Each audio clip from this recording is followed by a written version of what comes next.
Saudi अरब का दूसरा बड़ा शहर जद्दा, तारीखी जद्दा बहर अहमर के मशरक़ी किनारे पर वाक़ है।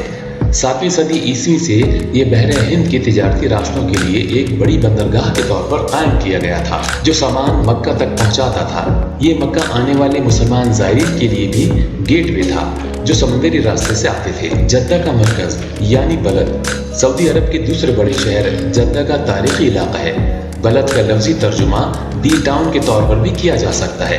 बलद जद्दा शहर का तारीखी मरकज़ है।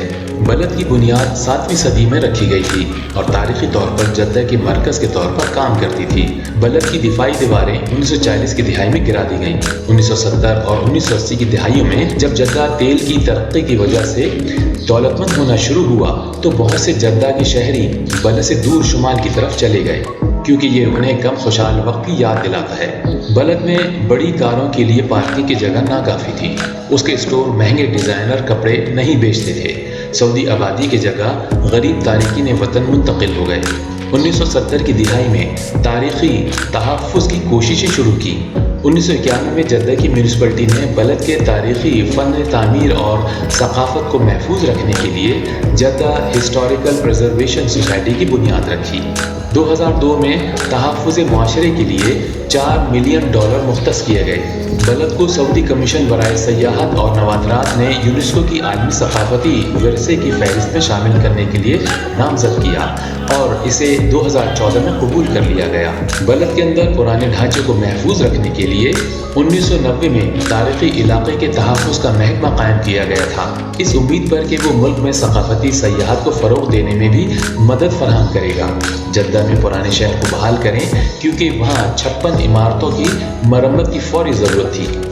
बहुत से जद्दा के शहरी 2007 तक बलद से दूर चले गए थे। बलद की गलियाँ रमज़ान के महीने में भी लोगों से खचाखच भरी रहती थी। इसी साल के लगभग बलद की बहाली के लिए जद्दा अर्बन डेवलपमेंट कंपनी बनाई गई थी। बलद में क्योंकि काफ़ी पुरानी इमारतें मौजूद हैं, जिनमें से एक मस्जिद शाफ़ई है। ये दस्तावेज़ किया गया है कि ये मस्जिद असल में यमन के बादशाह अल मुज़फ़्फ़र सुलेमान ने 1250 में तामीर की थी। वो यमन के अय्यूब ख़ानदान से थे, जिन्होंने शाफ़ई मकतब फ़िक़्ह क़ानून की पैरवी की थी और इसी बुनियाद पर मस्जिद का नाम रखा गया था। मस्जिद शाफ़ई की खूबसूरती से देखभाल की गई है।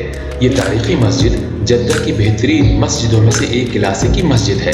सुन्नी फ़िक़्ह के 4 अजीम इमामों में से एक के नाम पर रखी गई है। ज़्यादातर इमारत 16वीं सदी की है और इसका अंदाज़ उस्मानी है, बशमुल मुतासिर मीनार। ताहम मस्जिद की बुनियादें इस्लाम के पहले दौर से मिलती हैं, जिसमें महराब मक्का की सिमत की निशानदही करने वाला ताक तकरीबन 1400 साल पुराना है। शानदार खोदी हुई सुर्ख लकड़ी के दरवाजे छोटे सहन तक खुलते हैं। अब इसी बलद की गलियों में से आगे की जानिब बढ़ते हैं, जहाँ पर बैत नसीफ यानी नसीफ हाउस है। ये 1881 में एक ताकतवर तिजारती ख़ानदान और जद्दा के गवर्नर के लिए बनाया गया था।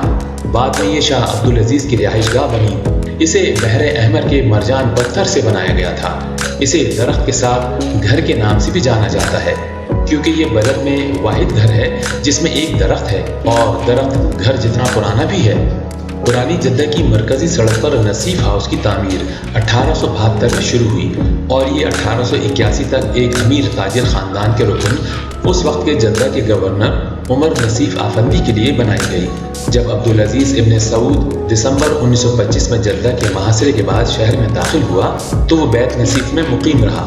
शहर में अपने इब्तिदाई क़याम के दौरान उसने इसे एक शाही रिहाइशगाह के तौर पर इस्तेमाल किया और यहाँ आने वाले मेहमानों ने 1920 की दिहाई में नसीफ हाउस को समाजी सैलान की एक किस्म के तौर पर बयान किया। जैसे कि काउंसलर और ताजिर वहाँ जमा होते थे। ये घर 1975 तक नसीफ ख़ानदान का था, जब मोहम्मद नसीब ने एक प्राइवेट लाइब्रेरी में तब्दील कर दिया, जिसमें बिलाखिर 16,000 किताबें जमा हो गईं, जिन्हें कोई भी उनके पास आने वाला पढ़ सकता था। आज ये किताबें किंग अब्दुल अजीज़ यूनिवर्सिटी की मरकज़ी लाइब्रेरी से ताल्लुक़ रखती हैं। नसीफ हाउस में 106 कमरे हैं, जिनमें से कुछ कमरों में फ़न पारे भी शामिल हैं। लकड़ी पर काम के अलावा टाइलों पर दीगर कामों के साथ साथ अरबी खताती भी देखी जा सकती है।